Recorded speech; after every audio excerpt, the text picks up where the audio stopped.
Saludos, soy Alfonso Salvador y esto es Curiosistoria. La Inquisición y sus funcionarios. En cada tribunal solía haber dos inquisidores. Desde 1498 los inquisidores solían ser un jurista y un teólogo, para cubrir así todos los aspectos de la problemática inquisitorial.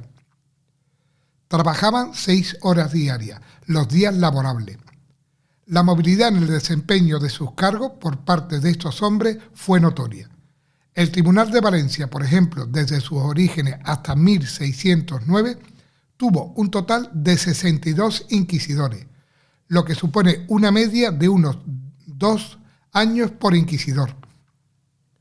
También el Tribunal de Toledo permitía observar una media muy similar, ya que en 1482 y en 1589 tendrían 57 inquisidores. A lo largo del siglo XVI se acentuó el predominio del clero secular, es decir, los sacerdotes, sobre el regular, es decir, sobre las órdenes religiosas, entre los inquisidores, con especial presencia de los canónigos. Los canónigos son los que estaban en la catedral.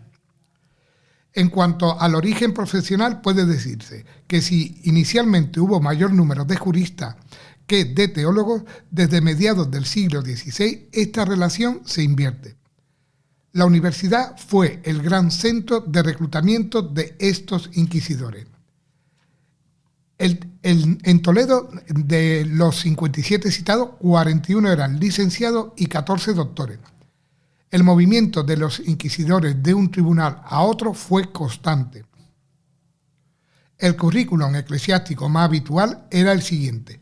Comenzaban como asesores, fiscales, consultores, etc., en tribunales de poca importancia, como Llanera, Murcia y Mallorca, para ir ascendiendo en la escala profesional a las condiciones de inquisidores en tribunales, considerados como de mayor prestigio, como el de Barcelona, el de Valencia o el de Zaragoza. O bien podía darse el caso de canónigos en catedrales no muy poderosas como la de Mallorca, Badajoz, Burgos, Soria, que alcanzaban en los últimos años de su carrera eclesiástica los cargos de inquisidores en los tribunales más apetecibles. Sin duda, estos fueron los de Granada, Sevilla y Toledo. Obispado en la diócesis de más renta o participación en consejos como el de la Suprema u otros cualquiera de la estructura administrativa. El sueldo que tenían era de unos 60.000 maravedíes a finales del siglo XV y de 250.000 maravedíes a comienzos del siglo XVII. La extracción social de los inquisidores correspondía mayoritariamente a la baja nobleza, con un aumento en la presencia de nobiliaria en los últimos años, de los siglos XVI, en los que ocupaban cargos personas de alta nobleza como Girón, Zúñiga y Pacheco, entre otros. El comportamiento de estos inquisidores no responde siempre a las pautas de honestidad que los tratados jurídicos le atribuyen. Su actitud, en ocasiones poco recomendable, intentó ser corregida a través de la visita a los distritos por parte de los enviados especiales de la Suprema. Los primeros tribunales visitados fueron los de Valladolid en 1550, Murcia en 1550, Granada 1556, Sevilla 1557, Cuenca 1560 y Valencia 1560. Los cargos inquisitoriales. El análisis de los principales cargos inquisitoriales nos permitirá aproximarnos al funcionamiento del Santo Oficio. A continuación vamos a ver quiénes ostentaban dichos cargos y cuáles eran sus cometidos. El procurador fiscal era el que elaboraba las denuncias y acusaba e interrogaba a los testigos, en definitiva, el movilizador del proceso, al convertir las delaciones en acusaciones. El asesor fue un cargo de duración fugaz, fundamental en los orígenes de la Inquisición como consejero de unos inquisidores no especialistas en el mundo de la herejía. El asesor desapareció pronto a ser absorbida sus funciones por la creación de los cargos de consultores y calificadores, que eran funcionarios no retribuidos. Los consultores procedían en su mayoría de la audiencia y eran los encargados de matizar la responsabilidad de los acusados, precisando algunas cuestiones de la casuística procesal.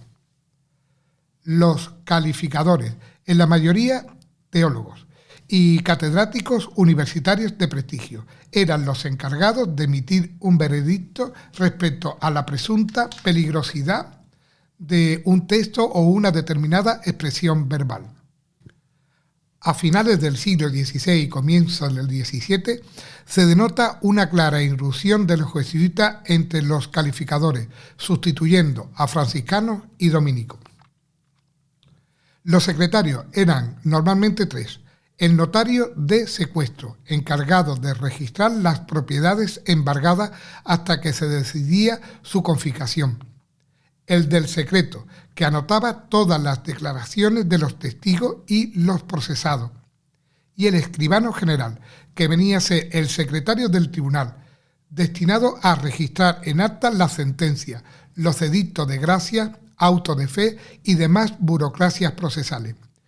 El número de estos notarios fue creciendo, sobre todo el del notario del secreto, que aumentó su número de 1 a 3 personas a lo largo del siglo XVI. El alguacil era el oficial ejecutivo destinado a detener a los denunciados y a perseguir a los fugitivos, así como de cuidar de su encarcelamiento y comida. Su competencia fue un tanto menoscabada con la figura del carcelero, lo que originó una considerable y progresiva reducción de su salario. El nuncio desarrollaba las funciones de trasladar las diversas comunicaciones desde la ciudad principal a los diversos lugares del distrito. En los primeros años del siglo XV solo había uno. En 1550 encontramos ya 5 nuncios. La disminución de las visitas de los inquisidores redujo su número a 3 en 1580. El alcalde era el carcelero, encargado, por otra parte, de la alimentación de los presos. El oficio de médico fue desempeñado por los menos en Valencia por los catedráticos más prestigiosos de la universidad. El familiar era un servidor laico del Santo Tribunal que auxiliaba a los funcionarios de la Inquisición, participando directamente en una persecución o en el arresto, y que dotaba de un aparato de información y espionaje a la Inquisición. Su número tendió a crecer exageradamente, ya que disponían de privilegios jurisdiccionales. Solo podían ser juzgados por la Inquisición fiscales y otras prerrogativas, derechos de llevar armas, por ejemplo, entre otras cosas. El inmenso espacio de los distritos de la Inquisición fue controlado por esta especie de policía secreta del Santo Oficio. Pero las protestas de las Cortes no se hicieron esperar, determinando en Castilla en 1553 y en Aragón 1554, 1568, que motivaban importantes limitaciones respecto a su número y a las características de estos familiares. Abro comillas: que sean hombres llanos y pacíficos, cuales convienen para ministros de oficio tan santo y para no dar destorbo a los pueblos. Cierro comillas. Por estos motivos se fijó un número clauso en la ciudad de Valencia, de 180 familiares como máximo, y en la ciudad de Toledo de 50. El número total de familiares en el Reino de Valencia en 1567 ascendía a 1.638, de los cuales 183 correspondían a la ciudad de Valencia. En los siglos XVII y XVIII el número tiende a reducirse. En 1749, en la ciudad de Valencia, solo había 153 familiares. La sociología de estos familiares fue muy dispar. En Valencia, en el siglo XVI, más de las 3/4 partes de los familiares eran de extracción social popular, proporción que progresivamente se reducirá en beneficio de la clase media. En Andalucía, por el contrario, los familiares que fueron reclutados entre la baja nobleza y determinados linajes nobiliarios propiciaron el advenimiento del caciquismo, al favorecer la preeminencia de cierta familia. En general, en el ejercicio de los cargos inquisitoriales fue de larga duración, normalmente hasta la muerte de los individuos que lo desempeñaban. No hubo especialización rígida, siendo frecuente una renovación profesional en función de la promoción social. Los nuncios, por ejemplo, pasaron con frecuencia a la condición de notarios. La mayoría de estos funcionarios eran normalmente casados y con hijos. El comportamiento de los funcionarios de la Inquisición fue con frecuencia corrompido e irregular. Muchos de ellos no cumplieron con las teóricas condiciones exigidas de la limpieza de sangre. Abundó el monopolio de los cargos por parte de clanes familiares, como por ejemplo el clan de Medina Aliaga, que controló el cargo de receptor de bienes desde 1493 a 1558 en la Inquisición de Valencia. La corrupción fue corriente en el seno de una Inquisición que defendió celosamente, por otra parte, el buen nombre de sus funcionarios, aceptando muy raramente la acusación presentada contra los mismos. Esta protección por parte del aparato central fue erosionándose a lo largo del tiempo ante la tan frecuente comprobación de abusos por parte de unos funcionarios mal pagados y que resultaban difícilmente controlables. Especialmente significativa en este sentido fue la visita del inquisidor Soto Salazar a Valencia en 1567.